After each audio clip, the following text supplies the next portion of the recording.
Когда люди думают об Аляске, они обычно представляют себе холодное, тихое и безмятежное место. Хотя это относительно большая территория, это одна из наименее населенных областей в Соединенных Штатах.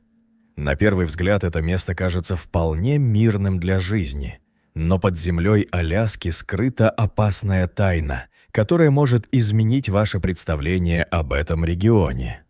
Оказавшись на открытой местности, вы увидите ледяные покровы и массивные ледники, возвышающиеся над Аляской.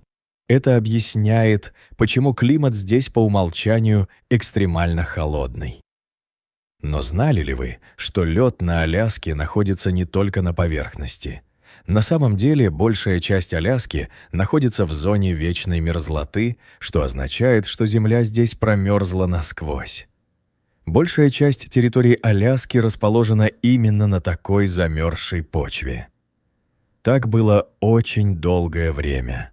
Жители Аляски привыкли к холодному климату, и большинство их домов и инфраструктуры построены прямо на вечной мерзлоте. Однако ученые выяснили, что очень скоро все может измениться. Общеизвестно, чтобы лед оставался твердым, он должен быть заморожен. А чтобы лед был постоянно заморожен, он должен находиться вместе с низкой температурой и холодным климатом.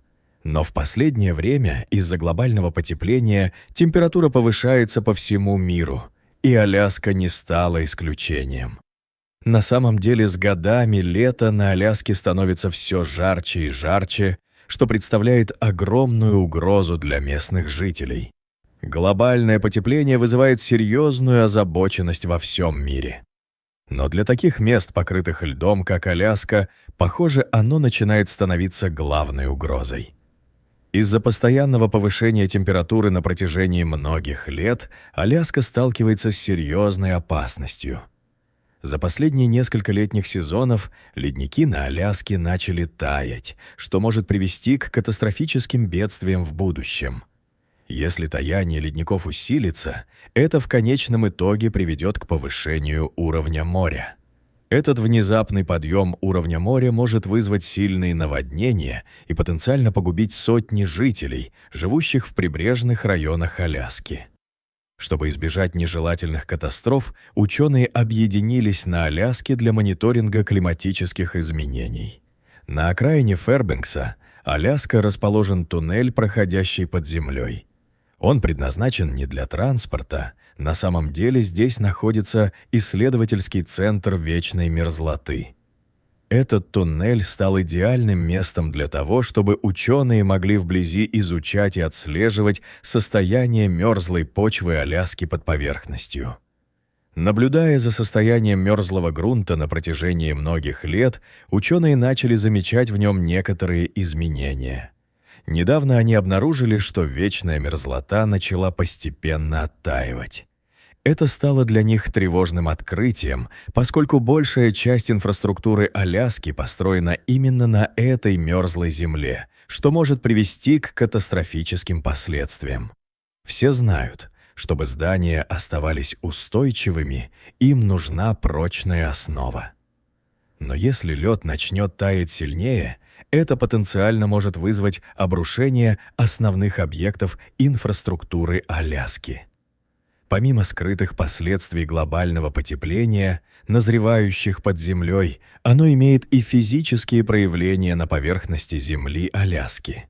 Странные оспины, впадины внезапно появились среди тающей вечной мерзлоты.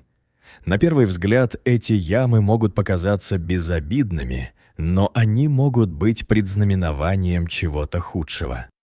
Если начинают появляться подобные впадины, весьма вероятно, что следующими образуются провалы грунта, карстовые воронки. Самое страшное то, что такие провалы могут начать формироваться прямо под городом или шоссе. Ученые также обнаружили кое-что замороженное подо льдом. Они не могли поверить в свою находку. Это нечто физически маленькое и практически невидимое человеческому глазу, но оно потенциально может оказать огромное влияние на человечество.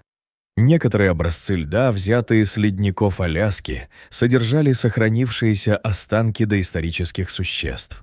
В одном из образцов льда было найдено сохранившееся тело шерстистого мамонта. Это, безусловно, была захватывающая находка, но когда ученые разморозили останки существа, они обнаружили нечто ужасающее. Когда ученые наконец освободили тушу изо льда, они немедленно осмотрели ее и провели тесты. Они поместили небольшой образец ткани мамонта под микроскоп и нашли то, что, как они думали, бывает только в научно-фантастических фильмах. Образец, найденный учеными, содержал замороженную колонию древних бактерий. Они не могли поверить своим глазам. Интересуясь тем, как работают эти бактерии, ученые разморозили их и снова понаблюдали за ними под микроскопом. По мере того, как бактерии оттаивали, ученые с удивлением наблюдали, как они возвращаются к жизни. Однако они поняли одну тревожную вещь. Найденные ими бактерии потенциально могут положить конец привычной нам жизни человечества, если мы не будем достаточно осторожны. А в условиях угрозы глобального потепления весьма вероятно, что это может оказать разрушительное воздействие на нашу атмосферу. Как будто углекислого газа в атмосфере было недостаточно, бактерии, открытые учеными, способны вырабатывать метан. Это вредный парниковый газ, который удерживает солнечное тепло сильнее, чем углекислый газ.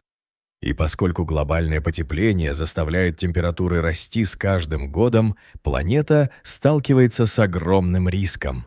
По мере повышения температуры ледники начнут постепенно таять.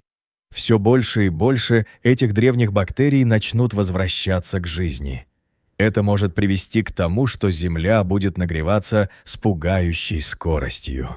Это неизбежный разрушительный цикл, от которого мы не можем убежать.